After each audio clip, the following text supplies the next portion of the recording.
प्यारे भाई और बहनों, पिछले सत्र में मैंने आपको कहा था कि दुष्टों का और भक्तिहीनों का नतीजा क्या होता है। उदाहरण के रूप में हमने बाइबल से दुष्ट लोगों के बारे में बात की थी, दुष्ट राजा, और इतिहास से भी हमने लोगों की बात की थी। दुष्ट और भक्तिहीन लोग संक्षिप्त रूप से विख्याति, आनंद, धन का वो आनंद लेते हैं, लेकिन वो सब चीजें व्यर्थ स्वप्न के समान खत्म हो जाती है और उनका नतीजा बहुत गंभीर होता है। इसलिए चाहे किसी व्यक्ति के पास बहुत ही धन क्यों ना हो, बहुत सी चीजों पर घमंड करने की चीजें क्यों ना हो, लेकिन अगर उसके मार्ग बुरे हैं तो उनसे हमें बिल्कुल भी ईर्ष्या नहीं रखनी चाहिए। हमें उनके मार्ग पर नहीं चलना चाहिए। आज भी हम दुष्ट और भक्तिहीनों के नतीजों के बारे में बात करेंगे। आज जब आप इस संदेश को सुनते हैं तो मुझे आशा है कि आप अपने आप को जांचें कि कहीं आप भक्तहीन या दुष्टों के मार्ग पर तो नहीं चल रहे हैं और पूरी तरह से अपने मार्गों से मन फिराएं। यदि आप पहले से ही ऐसे मार्गों से मन फिरा चुके हैं तो मुझे आशा है कि आप धन्यवाद दें पिता परमेश्वर को, जिन्होंने आपकी अगुवाई की है उद्धार के मार्ग पर, अनंत जीवन के मार्ग पर, सच्ची आशीषों के मार्ग पर। जैसे कि भजन संहिता 16:11 में लिखा है, तू मुझे जीवन का रास्ता दिखाएगा, तेरे निकट आनंद की भरपूरी है, तेरे दाहिने हाथ में सुख सर्वदा बना रहता है। जैसे कि कहा गया है कि तू मुझे जीवन का रास्ता दिखाएगा, तेरे निकट आनंद की भरपूरी है।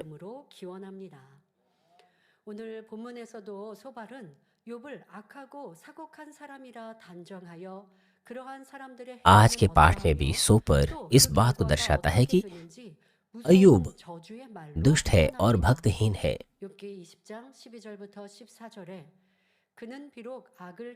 12 से 14 पद में वो कहता है, चाहे बुराई उसको मीठी लगे और वह उसे अपनी जीभ के नीचे छिपा रखें और वह उसे बचा रखें और ना छोड़े, वरन उसे अपने तालू के बीच दबा रखें, तो भी उसका भोजन उसके पेट में पलटेगा और उसके अंदर नाक का सा विष बन जाएगा। उसका कहने का मतलब यह था, यद्यपि वो बुराई करता है, वो एहसास नहीं करता कि उसने बुराई की है, बल्कि उसे सही मानता है। इस तरह के लोगों को बिल्कुल शर्म नहीं आती है। यद्यपि वो गलती करते हैं, फिर भी मुस्कुराते हुए चेहरे से वो बात करते हैं जैसे मानो कुछ हुआ ही नहीं है।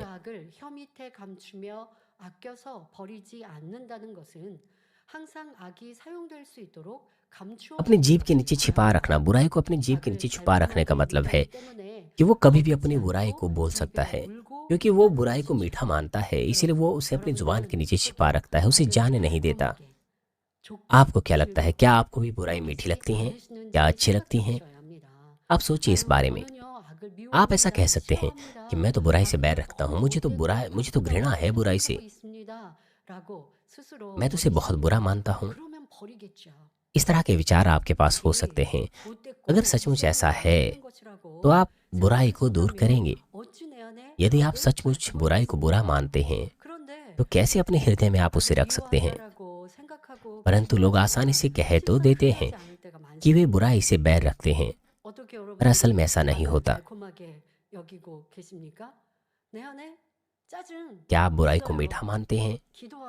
आप चिढ़ जाते हैं जब आप प्रार्थना करते हैं, परमेश्वर की आराधना करते हैं, तब आप सोचते हैं कि कैसे चिड़चिड़ेपन को या क्रोध को दूर करें, मगर जैसे ही आप अपनी दिनचर्या में लौट जाते हैं, आप प्रयास ही नहीं करते दूर करने के लिए। आप अपनी दुर्भावनाओं को बाहर निकाल देते हैं। जब दूसरा व्यक्ति आपको दुख देता है तो आप अपनी बुराई प्रकट करते हैं। यद्यपि आप कहते हैं कि आप बुराई से बैर रखते हैं, मगर फिर भी क्यों आपने उसे अपने अंदर रखा है? क्यों आप उसे दूर नहीं करते? वो इसलिए क्योंकि आपको बुराई पसंद है। आपको अच्छा लगता है जब आप दूसरों से लड़ते हैं।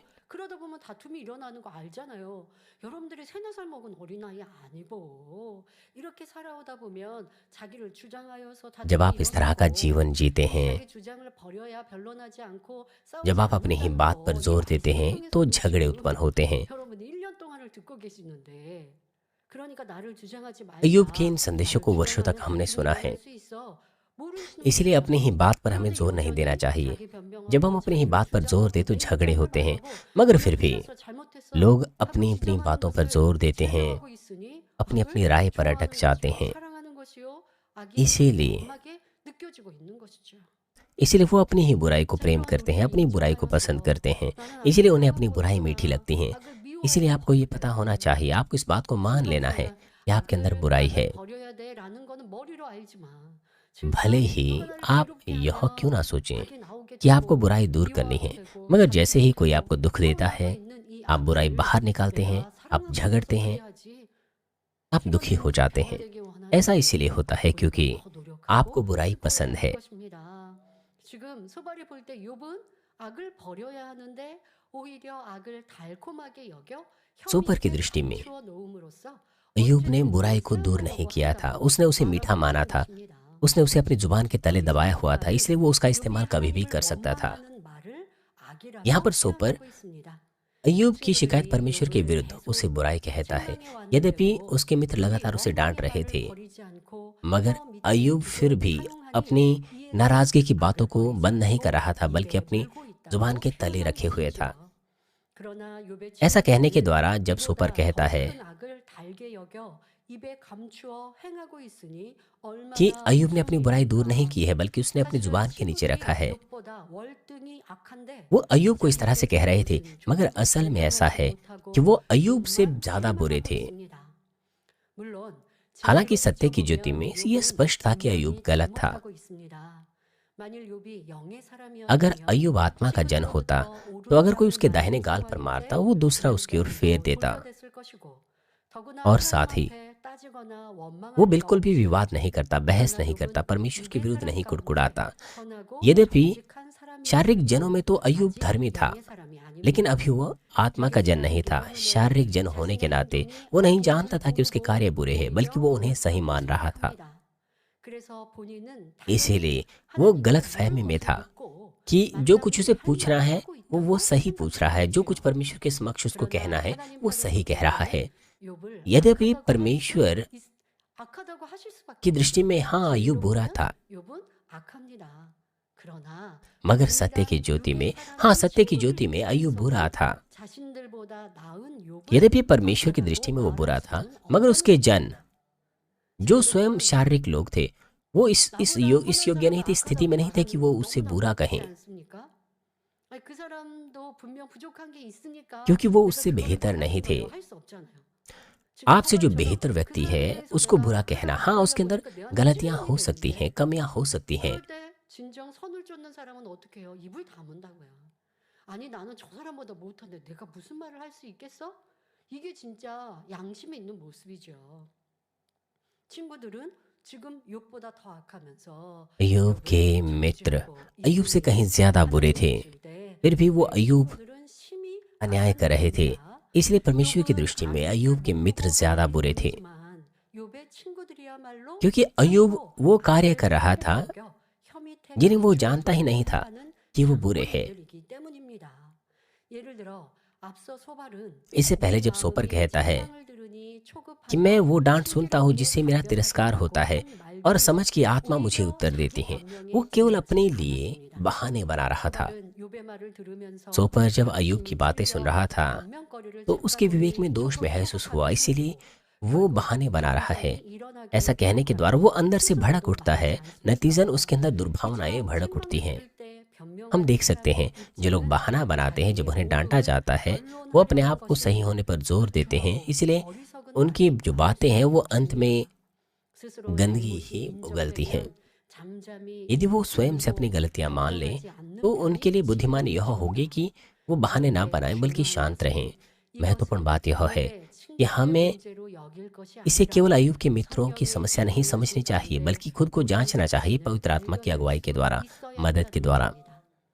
우리 주변에서도 जब हम आसपास 자신이 देखते हैं, अक्सर हम ऐसे 생각하는 मामले 것이 देखते 진리라고 हैं जहाँ पर 여기지만 कोई व्यक्ति 오히려 그 उन 말이 बातों को कहता है जो 악이되며 उसे सही लगती है, लेकिन असल में उसकी बातें बुरी 피와 होती हैं। 허물을 वो 지적하는 दूसरों को 경우를 종종 볼 수 있습니다. दुखित करता है, उनकी 본인은 गलतियों को, 이것을 उनके 오히려 दोषों को 달게 दर्शाता है, 여김으로 즉 लेकिन 자기가 अपने 이렇게 आप में वो इस तरह 말하는 की 것은 बुराई को मीठा 옳다고 समझता है, सही 생각하기 समझता 때문에 है। उसे लगता 필요할 है कि 때마다 जो वो 사용하여 कह रहा है वो सही 상대를 है, 찌르는 것입니다. और जब भी आवश्यक 그럼 हो 우리 이거 वो 고쳐야 इस तरह की 합니다. बातें कहता है 내가 और 지금 दूसरों को 하는 ठेस 말은 पहुंचाता है। 필요한 말을 हमें इस तरह 했습니다. की चीज़ों को ठीक 그래도 करना है, 말을 सुधारना 못하고 है। आपको ऐसा लग सकता 알면서도 है कि जो आप कह रहे हैं वो 상대에게 ज़रूरी है, 깨우쳐 주는 거야 आप सामने वाले 라고 व्यक्ति को सिखाने 말하지만 की कोशिश 결국 करते हैं, 그것이 आप उसे 상대에게 पाठ 찔림을 सिखाने की 준다면 कोशिश करते हैं, लेकिन 불필요한 अंत में 말이라는 जब 거죠. आप उसे ठेस पहुंचा 자, दें 이거 우리가 꼭 तो आपकी 명심해야 합니다. बातें वो 배우자의 ज़रूरी बातें नहीं 관계에서도 हैं। इस 부모 बात को आपको ध्यान में रखना 자녀 चाहिए, 관계에서도 अपने 친구, साथी के 직장 साथ, अपने 안에서도 माता पिता बच्चों के साथ, आपके मित्रों के साथ, आपके रिश्तों में जब आप कुछ कहने की कोशिश करते हैं, सामने वाला व्यक्ति आपको नहीं सुनता है, तो फिर आपकी बातें अनावश्यक बातें हैं। मगर कि लोगों को लगता है कि आप अनावश्यक बातें कह रहे हैं।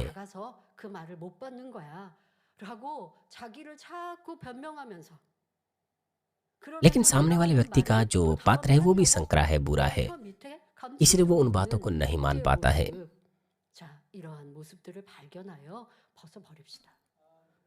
हमें इस तरह के क्षेत्रों को जांचना है, इस तरह की चीज़ों को दूर करना है, क्योंकि आप लगातार बोलते रहते हैं, इसलिए झगड़े होते हैं। 하늘이 무너지는 거 아니고요.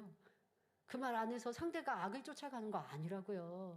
도리어 화평이 깨어지고 불화해서 상대방이 나를 इस तरह की 원망하고 बातों को कहने के 있는데 द्वारा आप मेल भंग करते हैं, आप दूसरों को अपना शत्रु बनाते हैं। 필요한 말을 했다고 생각하고 있는지 लेकिन आपको लगता है कि आपने तो ज़रूरी बात बोल दी 어서 थी। 고려할 것입니다. इस तरह की बुराई को 자신의 आपको दूर करना है, 생각에서는 상대의 잘못된 점을 가르쳐 주어 유익하게 하려는 क्योंकि 목적으로 말하기 때문에 자신은 악이라고 생각하기 क्योंकि वो 때문이지요. सोचता है कि वो दूसरों के लाभ की बात कह रहा है, लेकिन वो उसे बुराई नहीं मानता है।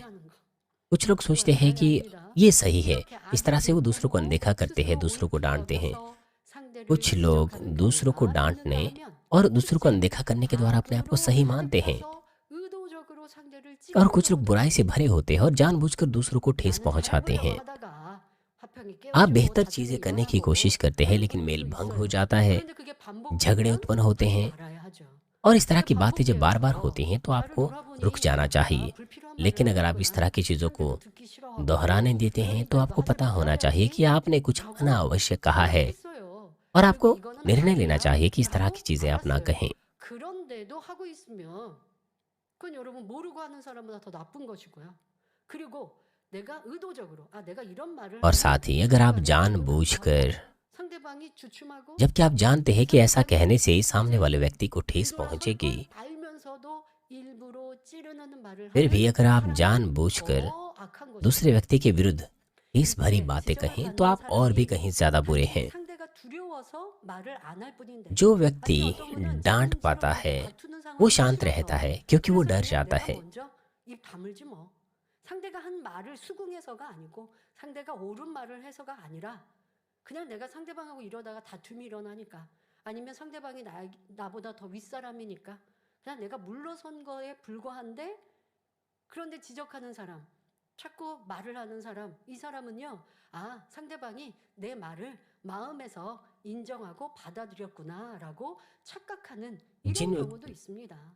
वो भी इसलिए क्योंकि वो डरा हुआ है। जब सामने वाला व्यक्ति शांत रहता है वो इसलिए क्योंकि वो डर जाता है, तो डांटने वाला व्यक्ति सोचता है कि उन्होंने सही बात कही है या उन्होंने सही डांटा है। इस तरह की चीज़ें किसी मीटिंग में हो सकती है, या जब आप इकट्ठा होते हैं तब हो सकती हैं। 무슨 회의를 앞두고 있으면 그 사람이 또 이번에는 무슨 말 할까? जब कोई व्यक्ति बात करना चाहता है, जब कोई व्यक्ति अपना हाथ उठाता है बात करने के लिए, तो दूसरे लोग उसे सुनना नहीं चाहते हैं। 자기는 몰라요. 나는 लेकिन वो 필요한 स्वयं 말을 को खुद 하는 거야. एहसास नहीं 옳은 말을 करता। 하는 거야. 당신들 다 모르는 말을 वो अपने आप में सोचता है कि वही ज़रूरी बात कह रहा है। 그럼 나는 외딴 섬에 살고 있는 것이죠. 근데 그런 경우 가족도 그 말을 싫어하고 있는데 자기 자신은 모르더라는 것입니다. अपने परिवार में भी 그렇게 몰라서 उसकी बातों का स्वागत नहीं होता, लेकिन वो खुद का स्वागत नहीं करता। मेरा मतलब खुद को एहसास नहीं करता, बल्कि अपनी ही बात पर जोर देता है।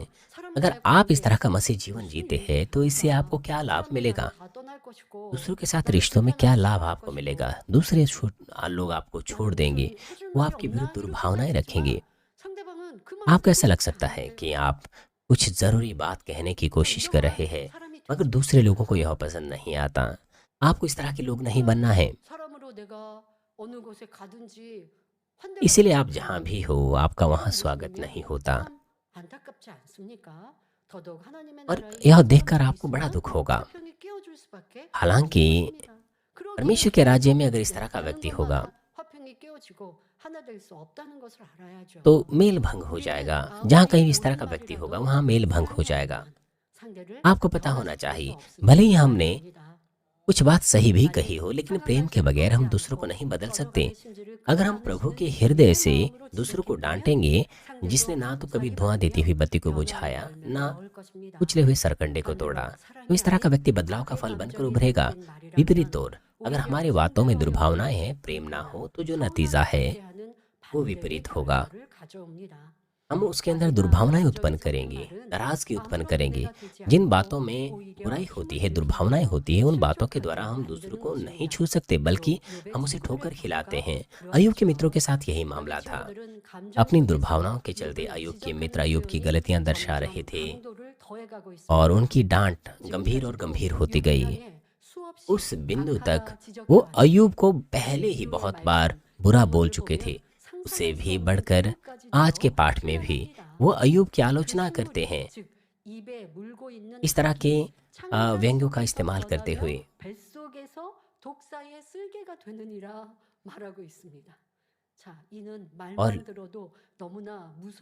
और और आगे वो कहता है, तो अभी उसके पेट में पलटेगा और उसके अंदर नाग का सा विष बन जाएगा।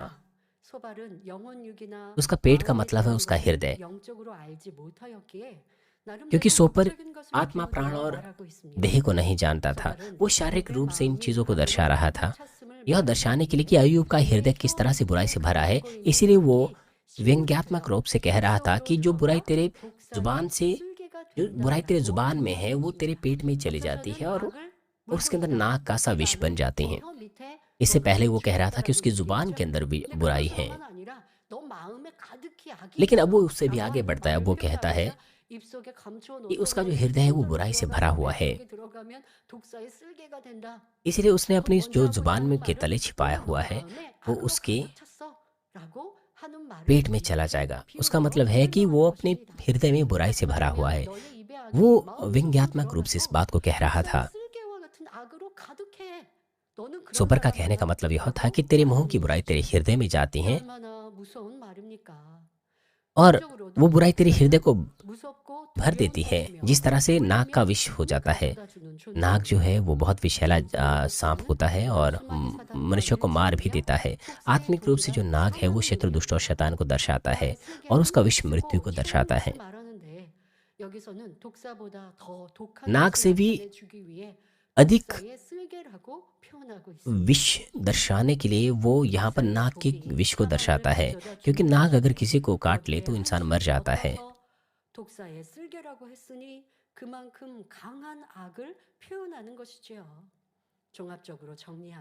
सार के रूप में कहे तो उसके पेट में विष होने का मतलब है कि अय्यूब के अंदर, उसके हृदय में बहुत सी बुराई है और उसकी बुराई बहुत ज्यादा है, बहुत कड़वी है। जब हम किसी व्यक्ति को नाग कहते हैं, उसका मतलब है कि वो बहुत बुरा है, परंतु सोपर नाग का विष अय्यूब को दर्शाने के लिए कहता है। वो ये कह रहा है कि बुराइयों में सबसे बुरा तू है। क्या आपको लगता है कि इस तरह की बातें सुनकर के अय्यूब कितना अधिक भड़का होगा? अय्यूब कितना भड़का होगा इस तरह की बातों को सुनकर? आगे की आयत में भी, प्यारे भाई और बहनों, आपके परिवार में, आपके जीवन में आपको पता होना चाहिए कि आपकी बातें इस तरह से कड़वी बातें बन सकती हैं। अय्यूब लगातार बातें कर रहा था, अय्यूब के मित्र लगातार उसे प्रतिक्रिया दे रहे थे, उसकी बातों का खंडन कर रहे थे, और फिर अय्यूब शांत नहीं रहता है। फिर से वो अपने लिए भी बहाने बनाने लग जाता है और उसके मित्र भी कुछ ना कुछ कहते हैं। और जब वो इस तरह से लगातार बातें कर रहे थे, लगातार वाद विवाद कर रहे थे, अय्यूब और उसके मित्रों की बातें बुरी और बुरी होती जा रही थी। इस तरह की बातें हमारी बातचीत में हो सकती हैं। जब हम किसी से बातचीत करते हैं, इस तरह की चीजें हो सकती हैं। सामने वाला व्यक्ति अगर हमारी बातों का इनकार करें, हो सकता है हम दुखी हो जाएं, तो क्षण भर के लिए हो सकता है हम बात करना बंद कर दें, लेकिन वो चीज़ हमारे हृदय में रह जाती हैं। आप कुछ ना कुछ वापस बोलने की इच्छा रखते हैं,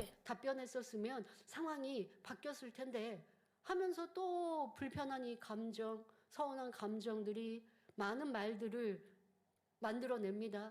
그리고 आपके अंदर 또 말합니다.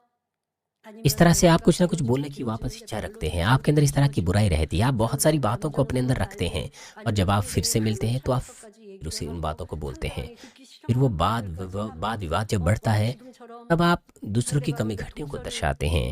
आप 내뱉다가 ऐसी ऐसी बात 그랬다면 कहते 이게 हैं 어떻게 जिसे सामने वाला 생각하지? सुनना तक नहीं 아니면 चाहता है 부부간에는 어떠합니까? 상대방을 지적했다가 और यहाँ तक कि 그러다가 आप हो सकता है उस व्यक्ति को 절도에, श्राप देना भी शुरू 혐오죄, कर दें। 부모까지 들어서 그래서 말을 하면 그러다가 파탄 나는 거죠. 지금 욥과 욥의 친구들의 모습들이 악에 अय्यूब और उसके 악의 मित्र 정확한 वो इस 말들을 प्रकार के थे। 내고 वो 있는데요. बुराई पर बुराई कर रहे थे अपनी 감정이 बातों के द्वारा। 험악해지고 있는 जैसे 이러한 जैसे उनकी 모습들을 भावनाएं गंभीर 여러분들이 होती गई, 여러분들이 친구나 इन बातों को 이웃과 देखकर हमें भी खुद को जांचना 이러한 है। जब 모습들, हम अपने 이러한 परिवार 감정 싸움들 या अपने सहकर्मियों से बातचीत करते हैं, 그래서 화평이 깨어지고 분란이 일어났던 모습들 हमें इस चीज़ को 어떻게 देखना 보면 चाहिए कि किस 사단이 तरह से मेल 역사하는데 भंग होता है। 그렇게 불러일으키는 ये 내 चीज़ें 안의 शैतान के 악한 कार्यों के 모습들, द्वारा होती हैं। 마음의 악한 감정들 अगर आप 어떻게 शैतान के 가지고 कार्यों 있는지 को प्रकट करते 아니면 हैं, 얼마나 무익한지를 깨달아서 अगर अभी भी आपके अंदर दुर्भावनाएं हैं तो 욥의 आपको 친구에게 उन्हें 이런 व्यर्थ 말들을 समझना 통해서 चाहिए। आपको 아, प्रार्थना 나도 करने की 이런 कोशिश 나쁜 करनी 말을 하지 चाहिए। 않는가?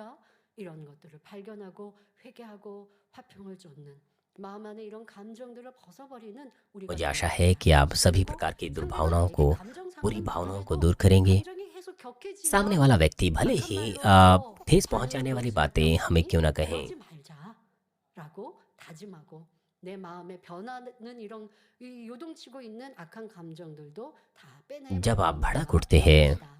욥기 20장 15절 16절에 그가 재물을 삼켰을지라도 다시 토할 것은 आगे की आयत में भी सो 하나님이 पर 그 배에서 도로 나오게 하심이니 अपनी स्थिति में 그가 बना 그 रहता है। 생명을 15 और 갈며 16 पद में वो 배에 कहता है, 이르러 죽을 उसने जो धन 것이라 निगल लिया है 하나님이 उसे वह फिर उगल 그는 देगा। ईश्वर 악을 उसके 심은 पेट में से 죄를 निकाल 보응을 देगा। 위하여 वह नागों का विष 회복하리라. चूस लेगा, वह करेत के 그가 डसने 재물을 से मर जाएगा। 삼켰을지라도 다시 토할 यहाँ पर 것은 सो पर 하나님이 그 दंड 배에서 के बारे 도로 में बात कर 나오게 रहा है जो उनके 하심이라. ऊपर आता है, जो बहुत 이것은 बुरे होते 다시 हैं। 말하면 लिखा है, 악한 उसने जो 방법으로 धन निकल 재물을 लिया है वह 취하면 उसे उगल देगा। 하나님께서 다시 빼앗으신다는 ईश्वर 것입니다. उसे उसके पेट में से निकाल देगा। 그런데 이 말 자체는 옳지만 सोपर का कहने का मतलब यह 이는 था कि 초반에 अगर हम 하나님의 뜻을 दुष्टता से धन 알아서 एकत्र 말한 करें 것이 तो 아니라 परमेश्वर उसे ले लेगा। 선조들을 통해 들은 हालांकि 말을 उसकी यह बात 자기 सत्य है, 감정 속에 लेकिन 사용하고 हमें ये पता 있음을 होना 알아야 चाहिए कि 합니다. सोपर ने यह बात इसलिए नहीं कही कि 하나님께서는 उसे परमेश्वर की 그가 इच्छा पता हो, 신령대로 거두게 बल्कि 하시고 वो 행한 대로 उन बातों को कह रहा था जो उसने अपने 하신다고 पितरों से सुना था, और ये बातें वो अपनी दुर्भावनाओं के चलते कह रहा था। 깨끗한 자에게는 주의 깨끗하심을 보이시며 परमेश्वर हमें कहता 사직한 है 자에게는 भजन 주의 संहिता 거스리심을 보이시리니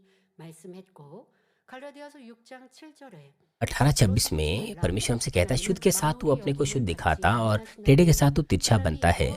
और गलातियों 6:7 में लिखा है, धोखा ना खाओ, परमेश्वर ठट्ठों में नहीं उड़ाया जाता है, क्योंकि मनुष्य जो कुछ बोता है वही काटेगा।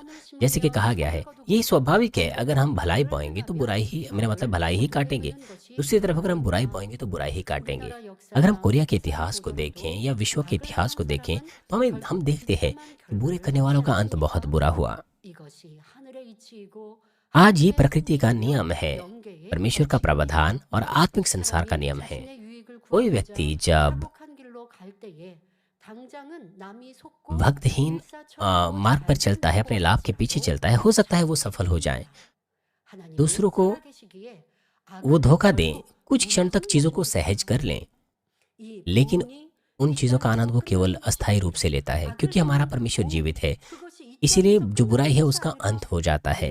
दंड इस धरती पर ही खत्म नहीं होता, बल्कि आने वाले जीवन में भी वो नरक की आग में सदा काल के लिए पीड़ा उठाएगा। इसलिए परमेश्वर भजन संहिता 5:29 में कहता है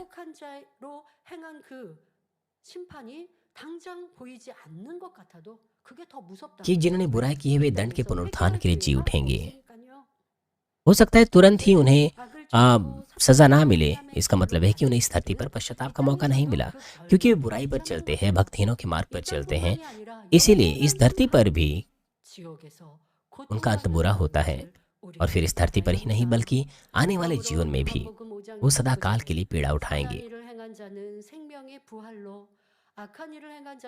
लिखा है यूहन्ना 5:29 में, जिन्होंने भलाई की है वे जीवन के पुनरुत्थान के लिए जी उठेंगे, और जिन्होंने बुराई की है वे दंड के पुनरुत्थान के लिए जी उठेंगे।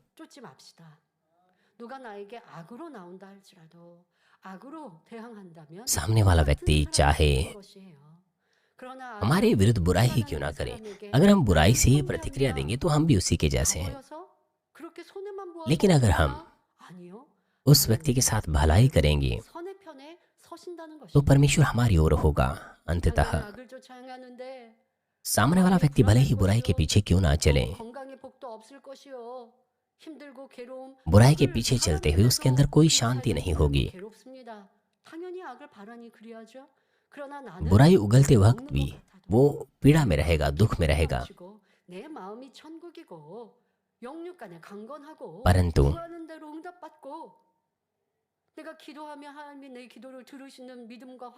परंतु आप जो कुछ भी प्रार्थना करते हैं परमेश्वर आपको उत्तर देता है। आपके विश्वास के परिणाम स्वरूप परमेश्वर आपको उत्तर देता है, आशीष देता है। ये आशीष कितनी महान है! ये आशीष है जो उनके ऊपर आती है जो ज्योति में चलते हैं, सत्य में चलते हैं। लेकिन अगर आप कुड़कुड़ाएं, झगड़ा करें, क्रोध करें, बुराई पर बुराई करें, 내 마음에 맞지 않는 사람이 있으면 그 사람들 잘못되라고 저주하고 누군가 무언가 잘못된 게 있는가 살피고 내가 심판자가 돼버렸습니다. 그러면서도 कुछ लोग खुद को न्याय बना बैठते हैं, लेकिन वो अपने आप को बुरा नहीं मानते। मेरा मतलब है वो मानते नहीं कि वे बुरे हैं, बल्कि वो सोचते हैं कि वो तो अच्छा कर रहे हैं।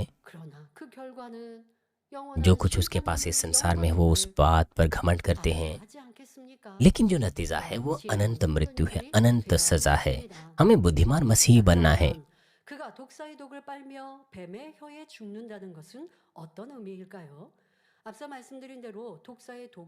तो फिर ये बात क्या दर्शाती है कि वह नागों का विष चूस लेगा, वह करेत के डसने से मर जाएगा। इसका मतलब है मृत्यु। इसका मतलब है कि अत्यंत बुराई करना।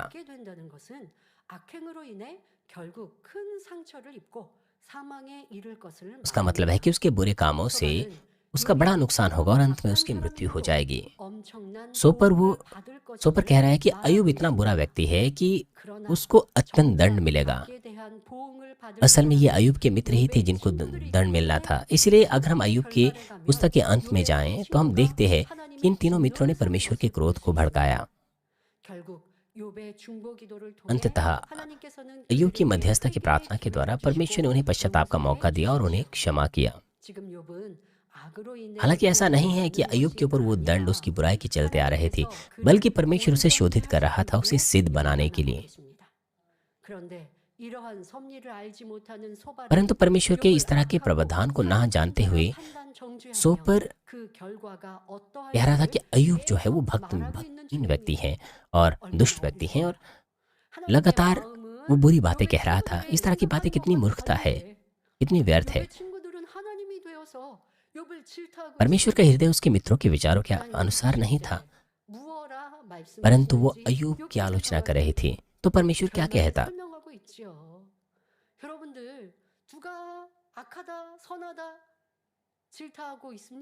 चाहे कोई व्यक्ति, मेरा मतलब है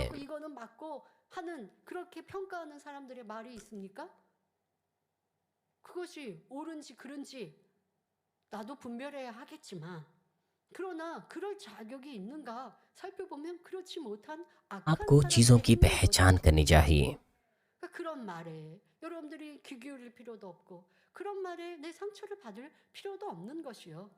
हमें बुराई करने वालों की बातों पर ध्यान नहीं देना चाहिए। आपको दुखित होने की आवश्यकता नहीं है, बल्कि आप उन पर दया कर सकते हैं, उनके लिए प्रार्थना कर सकते हैं। आप अय्यूब के मित्रों के बारे में सोचें। हमें ये पता होना चाहिए कि परमेश्वर ने अय्यूब के मित्रों का मूल्यांकन किस प्रकार से किया। हमें उस तरह के दुष्ट लोग नहीं बनना है। अगर हम कुछ सही बात ही क्यों ना कर लें,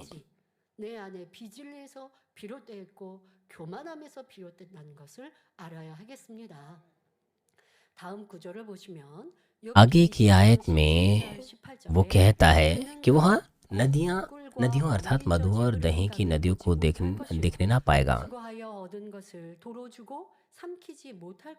जिसके लिए उसने परिश्रम किया है उसको उसे लौटा देना पड़ेगा, और वह उसे निगल ना पाएगा।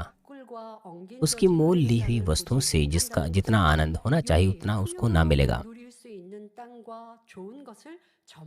यहाँ पर उसका कहने का मतलब जिसे वो कहता है कि वह नदियाँ अर्थात मधु और दही की नदियों को देखने ना पाएगा। इसका मतलब यह है कि अय्यूब के पास जो कुछ भी था इससे पहले, जो ज़मीन थी जहाँ से वो अच्छी-अच्छी फसल काटता था, वो ज़मीन जिसमें दूध और मानो दही की नदियाँ बहती हो, अय्यूब के पास अब वो है नहीं। जिसका मतलब है कि जो कुछ भी उसने अभी तक उसके पास था, अब वो उसे फिर से नहीं मिल सकता है। आगे वो कहता है कि जो कुछ अय्यूब ने आज तक परिश्रम किया है, वो उसे कुछ वापस नहीं मिलेगा, वो सब कुछ खत्म हो चुकी है। अय्यूब ने इस तरह की बातें क्यों अय्यूब को कही? शारीरिक दृष्टिकोण से अय्यूब पूरी तरह से नाश हो चुका था, पूरी तरह से नष्ट हो चुका था। उसका परिवार, उसके रिश्तेदार सब उसे छोड़ चुके थे। यहाँ तक कि अय्यूब वो अपने आप में नष्ट हो चुका था।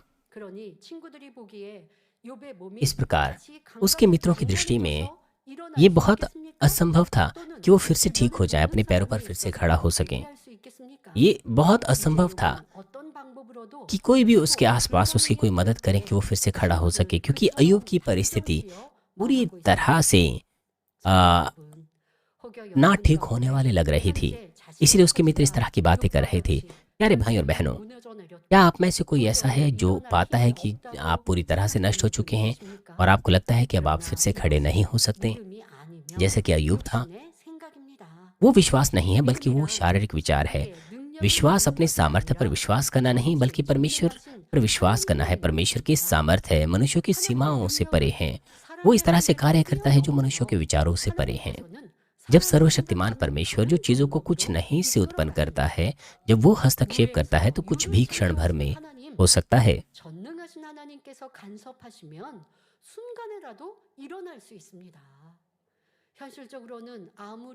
चाहे आपकी स्थिति कितनी ही खराब क्यों ना लगे, जैसे ही परमेश्वर आपके लिए कार्य करना शुरू करता है तो वो आपकी स्थिति पिछले से बेहतर कर सकता है। जैसे कि सुबह के संदेश से हमने सुना, यह धरती 7 साल के बड़े क्लेश काल से समाप्त या नाश होने के बाद भी यह धरती, आकाश, समुद्र,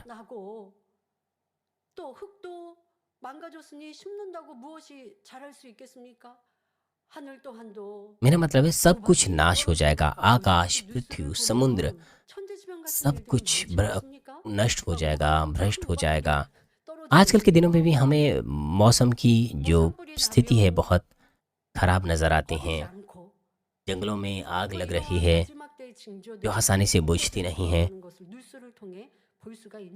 हम इस संसार के अंत के चिन्हों को देखते हैं। न्यूज़ रिपोर्ट के द्वारा भी हमें चीज़ें सुनने को मिलती हैं। खासतौर पर 7 साल के बड़े क्लेश काल के दौरान यह धरती पूरी तरह से नाश हो जाएगी। परंतु परमेश्वर क्षण भर में सब कुछ अपनी सामर्थ्य के द्वारा बदल देगा। आप इस बात पर विश्वास करते हैं? ये पिता परमेश्वर की सामर्थ्य है। पिता परमेश्वर की सामर्थ्य इस प्रकार की है। पिता परमेश्वर ने चीजों को अपने वचनों से रचा है। वो इस नष्ट धरती को एक नई धरती में बदल सकते हैं।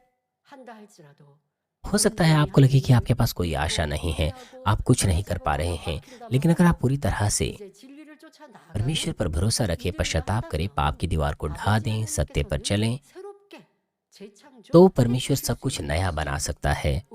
वो चीजों को पुनः निर्मित कर सकता है। ना हम केवल, मेरा मतलब हम ना केवल स्वस्थ होंगे, बल्कि वो हमारे चरित्र तक को बदल सकता है।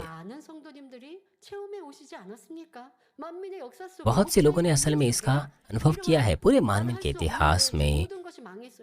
चरवाहे की सामर्थ्य के द्वारा कुछ लोगों ने अंगीकार किया कि उन्होंने तो कुछ नहीं किया था, उनका बिजनेस फेल हो गया, बिजनेस असफल हो गया। परंतु अगर हम निरंतर पश्चाताप करें, मन फिराएं,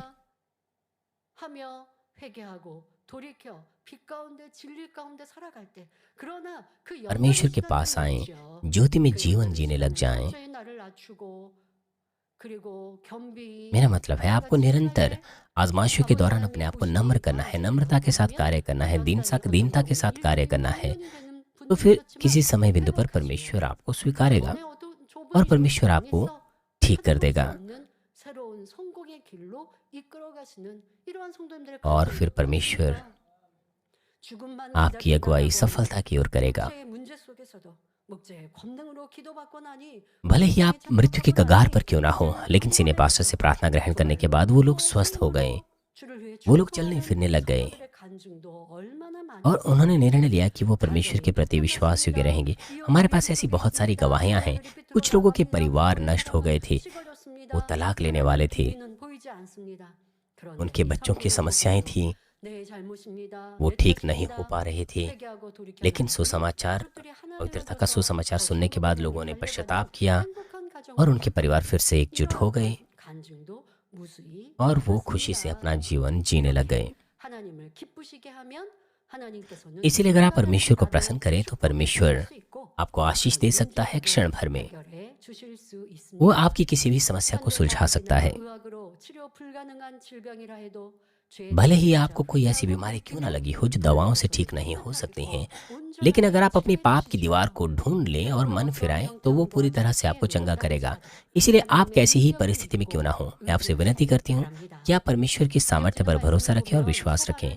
आगे की आयत में 100 पर अय्यूब को कहता है कि क्यों वो इस तरह के नतीजों का सामना कर रहा है। वो कहता है 19 पद में, क्योंकि उसने कंगालों को पीस कर छोड़ दिया, उसने घर को छीन लिया, उसको वह बढ़ाने ना पाएगा। अर्थात वो कहता है कि दुष्ट सब कुछ खो देते हैं, उनका नाश हो जाता है वो इसीलिए क्योंकि वो कंगालों को पीस लेते हैं, दूसरों के घरों को छीन लेते हैं।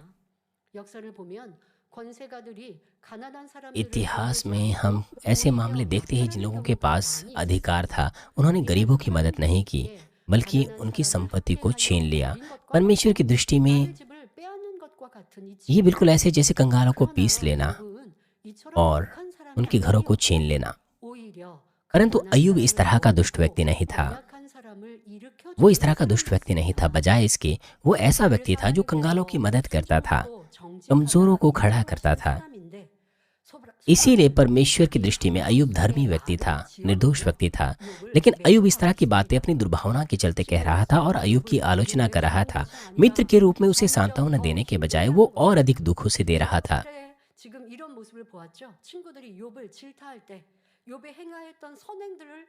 हमने कई बार ऐसा होते हुए देखा भी है। उसके मित्र उसके कामों को बुरा कह रहे थे। ये दुर्भावना है मनुष्यों की।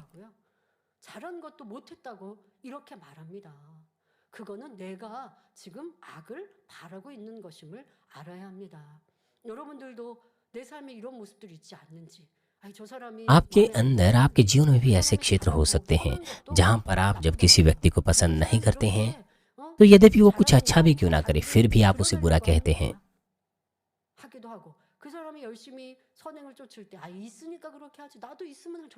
यहाँ तक कि वो कुछ अच्छा करता है, यहाँ तक कि वो कंगालों की मदद भी करता है, तो आप सोचते हैं क्योंकि वो तो धनी है वो इसलिए ऐसा कर सकता है। आपको ये पता होना चाहिए कि आपके अंदर कितनी अधिक बुरी भावनाएं हैं, कितनी ईर्ष्या और जलन है आपके हृदय में। हमें पता होना चाहिए कि हमारी भावनाएं कितनी व्यर्थ और मूर्खता भरी होती हैं, इसे कितना दूसरों को ठेस पहुंचती है और दुख पहुंचता है।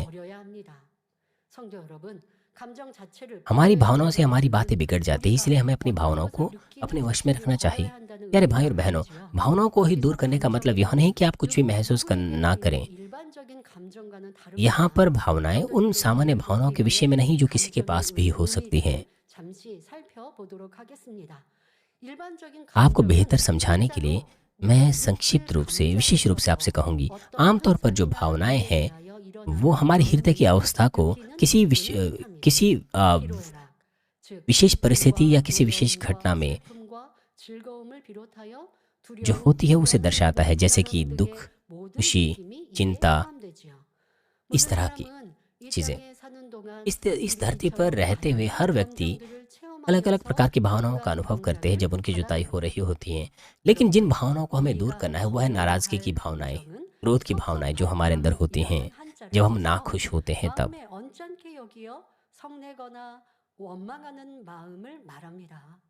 마음에 있는 불편함, 서운함 등 कुछ भावनाएं 비진리의 वो 소동이 असत्य की 느낌과 함께 올라오는 असत्य के अवगुणों से 마음에 उत्पन्न 있는 होती हैं, 비진리의 जैसे कि 섭섭함, नाराजगी या क्रोध। 불평, 것.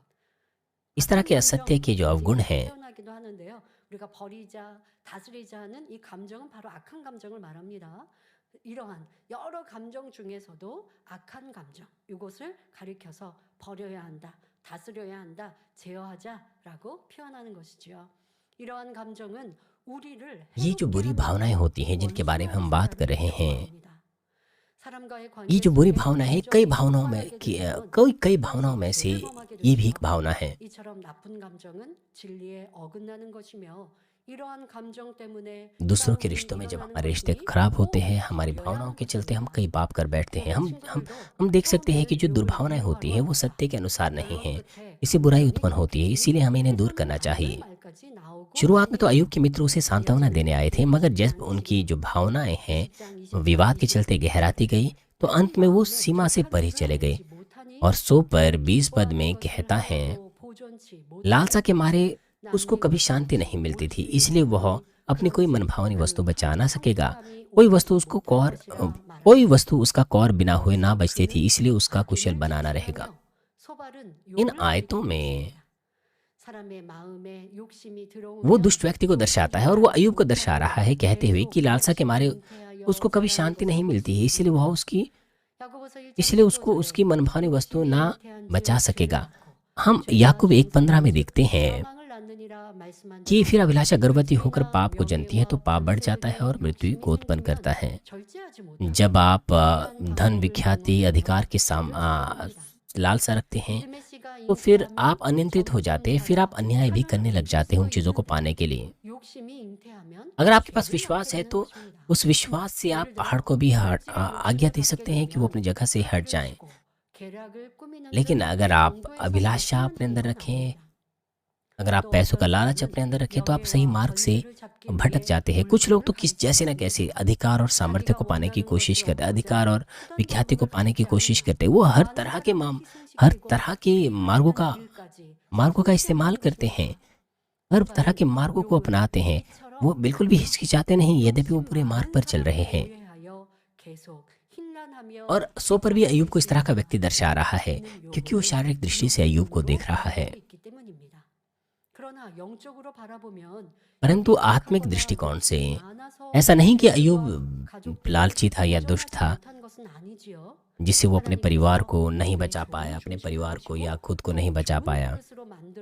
अय्यूब के हृदय को देखकर परमेश्वर अय्यूब को एक बेहतर व्यक्ति बनाना चाहता था, बेहतर आशीष देना चाहता था। इसीलिए परमेश्वर ने वो परीक्षा उसके ऊपर आने दी, जिससे उसका सब कुछ चला गया। अरे भाई और बहनों, हमें सब चीजों को आत्मिक दृष्टि से देखना चाहिए, महसूस करना चाहिए। हमारे पास आत्मिक आंखें होनी चाहिए। चीजों को आत्मिक आंखों से देखने का मतलब है विश्वास की आंखें होना, दया और प्रेम होना। आपको सब कुछ को इस तरह की आंखों से देखना चाहिए। आपको अपने वातावरण को, अपने पति को, अपनी पत्नी को,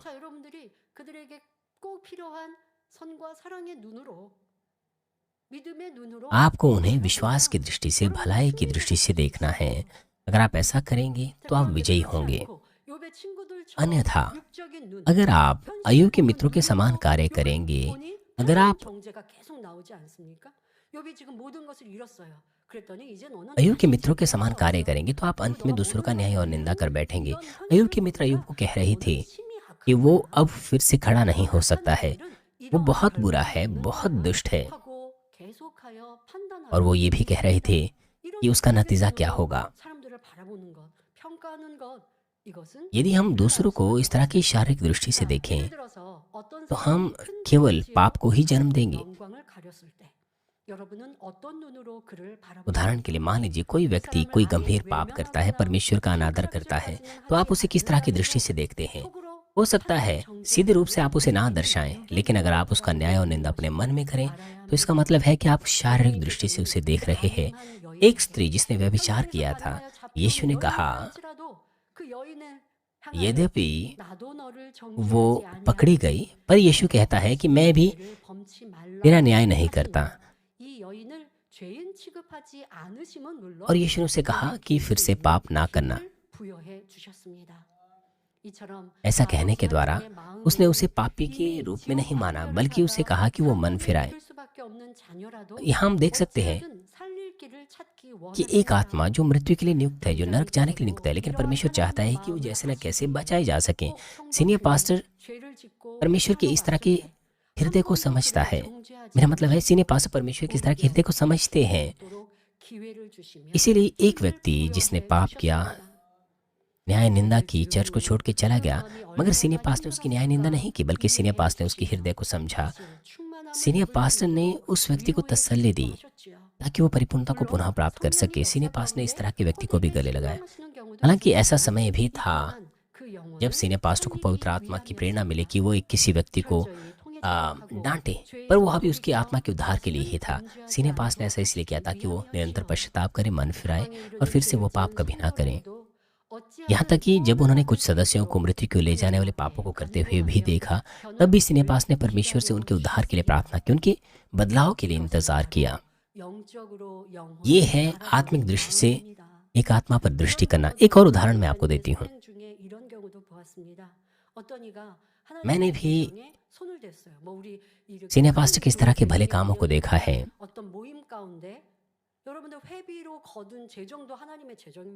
मान लीजिए किसी व्यक्ति ने अपने दल की मेंबरशिप फीस को चुराया और सीनियर पास्टर को इसके बारे में पता चला। हालांकि जिसने चुराया है उस मेंबरशिप फीस को, उसे वापस चुकाना चाहिए और उसे निरंतर पश्चाताप करना चाहिए।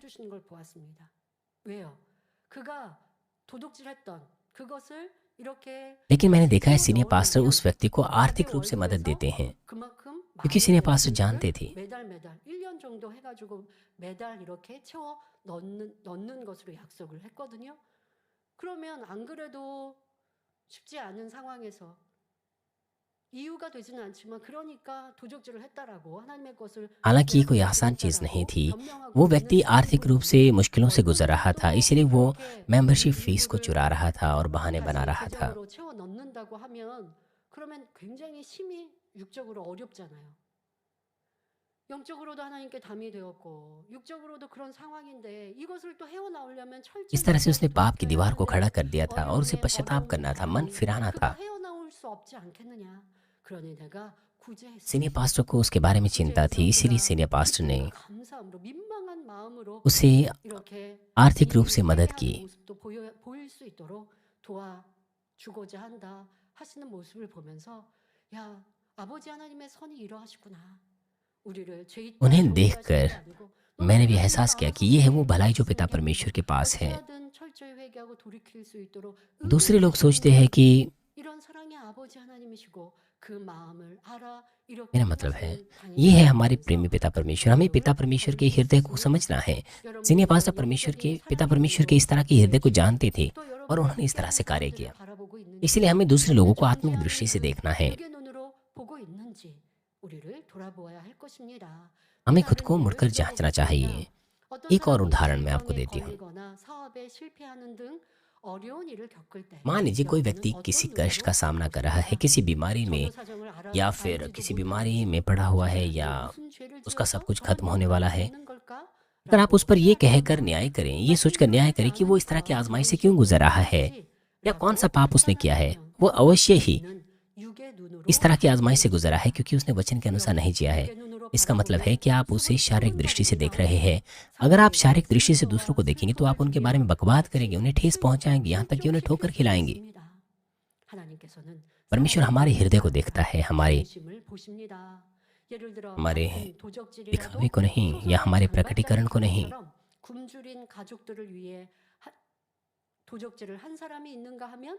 कुछ लोग अपने परिवार की जरूरतों को पूरा करने के लिए चुराते हैं और कुछ लोग अपने लालच को पूरा करने के लिए।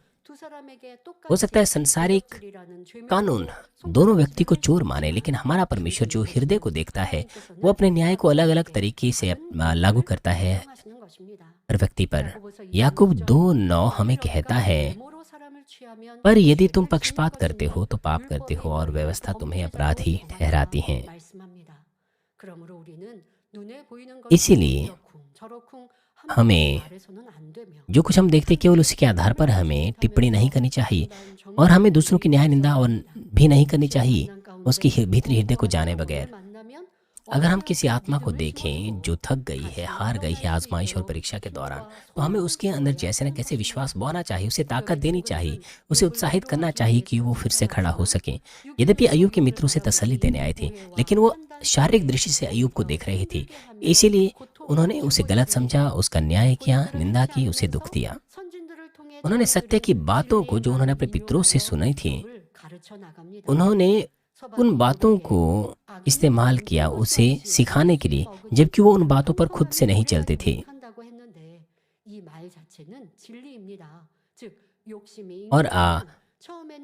और वो उसे ये भी कहता है कि कोई वस्तु उसका कौर हुए बिना ना बचती थी, उसका कुशल ना बना रहेगा।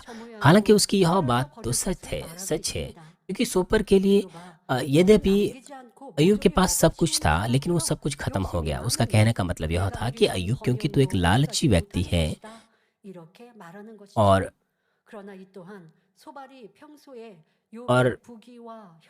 इसलिए जो तेरी समृद्धि है वो अंत तक नहीं बनी रहेगी।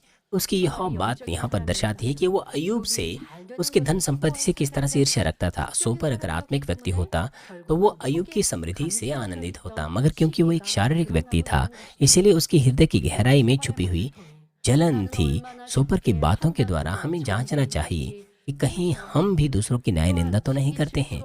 हमें ये भी जांचना चाहिए कि कहीं हम दूसरों से बैर तो नहीं रखते, हम दूसरों से ईर्ष्या तो नहीं रखते, ईर्ष्या और बैर तो नहीं रखते दूसरों की धन संपत्ति के चलते। हमें इन चीजों को दूर करना है। आइए मैं इस संदेश का सारांश आपको दूंगी। सोपर अय्यूब को एक बुरा व्यक्ति कह रहा था और उसे कह रहा था कि उसका नतीजा इस तरह का होगा। जब हम उसकी बातों के अर्थ को एक एक करके देखते हैं तो हम एहसास करते हैं कि मनुष्य की भावनाएं किस प्रकार से एक व्यक्ति को न्याय और निंदा की ओर ले जाती हैं। लेकिन हमें इसे सोपर की व्यक्तिगत समस्या नहीं माननी है, बल्कि पवित्र आत्मा की मदद से हमें खुद को जांचना चाहिए। मैंने आपको बताया है जिन भावनाओं की हम बात कर रहे हैं वो क्रोध की और नाराजगी की भावनाएं हैं जो हमारे अंदर हो सकती हैं या हमारे अंदर है। दूसरों की बातें जब हमारी भावनाओं को भड़काती हैं तो हम दुखी होते हैं, नाराज होते हैं, असुविधाजनक महसूस करते हैं, और जब हम अपनी भावनाओं को नियंत्रित नहीं कर पाते हैं तो वो भावनाएं बाहर निकल आती हैं। इसीलिए हमें दुर्भावनाओं को अपने अंदर से बाहर, मेरा मतलब अपनी दुर्भावनाओं को निकाल फेंकना है। इसका मतलब ये नहीं कि हमें उन्हें अपने अंदर दबा कर बैठना है। दुर्भावनाएं जब उठ खड़ी होती हैं या दुर्भावनाएं जब भड़क उठती हैं, सबसे पहले तो हमें उन्हें सहना है और उसके बाद हमें उन्हें प्रयास करने हैं कि हम उन्हें दूर करें, उन दुर्भावनाओं को। जब आप नाराज होते हैं,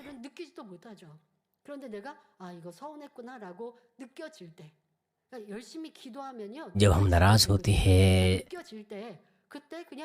और जब हम प्रार्थना करते हैं तो हम उन चीजों को एहसास करते हैं।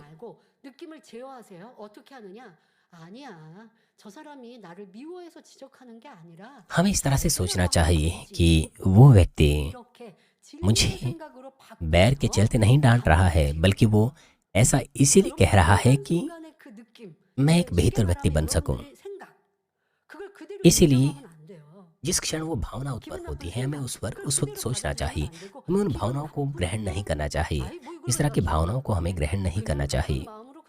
उस क्षण हमें यह सोचने की कोशिश करनी चाहिए, अपने विचारों को हमें बदल देना चाहिए। उस क्षण जब वो भावनाएं उठती हैं, जब हम अपनी भावनाओं को, अपने विचारों को इस तरह से नियंत्रित करते हैं तो हमें मेहनत से प्रार्थना भी करनी है कि हम उन दुर्भावनाओं को दूर कर सकें।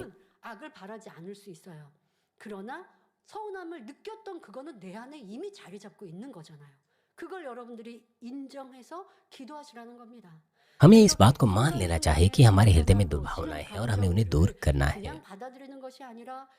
हमें उन भावनाओं को नहीं मेरा मतलब है उन भावनाओं को हमें स्वीकारना ही नहीं है जो हमारे अंदर उत्पन्न होती है, जो क्षण भर हर क्षण उत्पन्न होती हैं। तो फिर इस तरह से वो भावनाएं हमारे हृदय में नहीं टिकेगी, वो दूर हो जाएगी। लेकिन अगर आप उन भावनाओं को, उन विचारों को ग्रहण करते हैं तो वो बढ़ती जाएगी और बड़ी होती जाएगी। लेकिन अगर आप खुद को नियंत्रित करते हैं, अगर आप अपने विचारों को बदलने की कोशिश करते हैं, उतना ही नहीं बल्कि आपको प्रार्थना भी करनी है ताकि आप उन्हें दूर कर सकें। जब आप प्रार्थना करते हैं, पवित्र आत्मा से मदद प्राप्त करते हैं, तो फिर आप उस स्थिति को भी समझने पाएंगे जिसकी वजह से आप उदास हो जाते हैं या नाराज हो जाते हैं।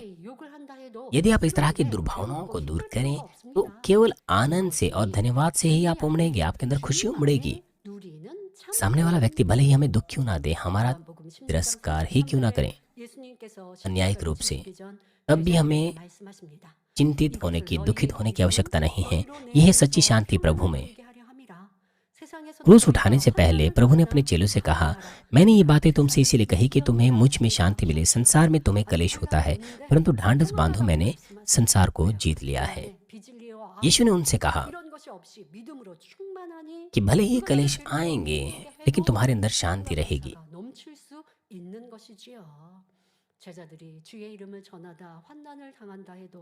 इसका मतलब यह है कि उसके चेले जब उसके नाम की गवाही देते हुए कलेश का सामना करेंगे, लेकिन अगर वो विश्वास में विजयी होंगे तो वही सच्ची शांति पाएंगे।